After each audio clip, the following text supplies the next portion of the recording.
मध्य प्रदेश ने साल 2011 में ही जैविक कृषि नीति तैयार कर उस पर अमल शुरू किया था। आज दावा है कि मध्य प्रदेश ने केवल जैविक कृषि लागू करने वाला देश का पहला प्रदेश है, बल्कि देश में सर्वाधिक प्रमाणित जैविक कृषि क्षेत्र वाला प्रदेश का तमगा भी उससे हासिल है।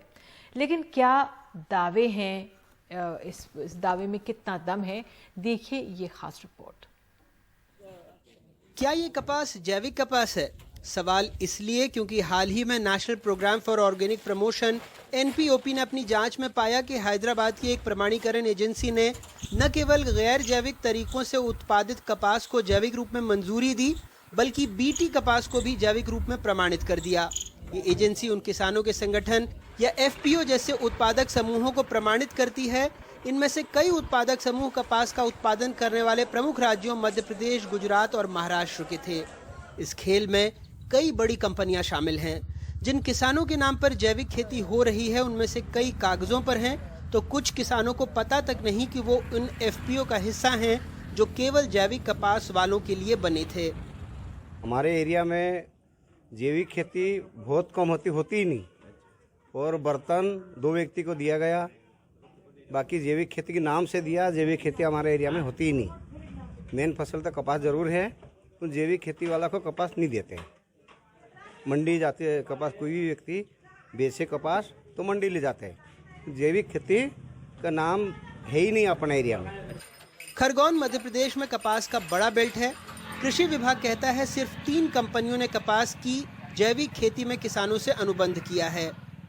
बायोरे एसोसिएशन है कसरावद में, दूसरी कंपनी आपकी KK फाइबर है खरगोन में, और तीसरी जो कंपनी है वसुंधरा स्वराज करही में है। ये तीनों मिला के अपने ज़िले में 375 गाँव में जो है किसानों के यहाँ लगभग 1700 किसानों के यहाँ 12,890 हेक्टेयर में जैविक कपास की खेती करवा रहे हैं। यहाँ पूरा कंप्लीट है, प्रोडक्ट तैयार होकर विदेशों में निर्यात भी हो रहा है। राज्य में जैविक खेती का कुल क्षेत्र लगभग 16,37,000 हेक्टेयर है, जो देश में सर्वाधिक है। जैविक उत्पाद का उत्पादन 14,02,000 मीट्रिक टन रहा पिछले वित्त वर्ष में। ये भी देश में सर्वाधिक होने का दावा है। राज्य ने पिछले वित्त वर्ष में ही 2,683 करोड़ रुपए के मूल्य के 5 लाख मीट्रिक टन से अधिक के जैविक उत्पाद निर्यात किए हैं। देश से सालाना करीब 1,20,000 टन जैविक कपास का निर्यात होता है। इस जैविक कपास को ही एजेंसियां प्रमाणित करती हैं, लेकिन इस तरह के मामले सामने आने के बाद स्थानीय विधायक कह रहे हैं कि वो इस मामले को विधानसभा में उठाएंगे।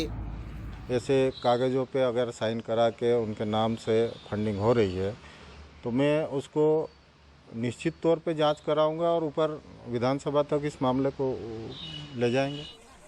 अहम बात यह है कि जैविक कपास उत्पादन के ये इलाके नर्मदा किनारे हैं। सरकार अब वहां जैविक खेती को और बढ़ावा देना चाहती है, लेकिन सामाजिक कार्यकर्ताओं का दावा है कि खुद सरकारी अधिकारियों ने उन्हें बताया है कि नर्मदा में प्रदूषण इतना ज्यादा है कि उससे सिंचित फसल को जैविक खेती माना ही नहीं जा सकता।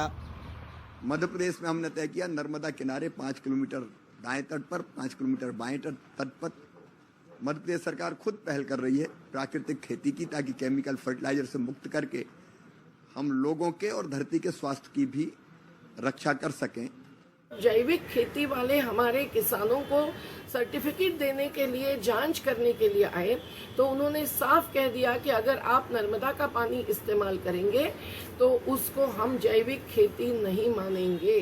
तो अगर सिंचन के लिए, सिंचाई के लिए ये पानी अनुपयोगी है, गैर है, और वो अजनार पानी की टेस्ट हमने करवाई तो नॉन पोर्टेबल यानी पीने लायक भी नहीं है, और इसी नर्मदा के पानी में शहर के, गांव के जो पदार्थ आते हैं वो भी उसे और गंदा कर रहे हैं।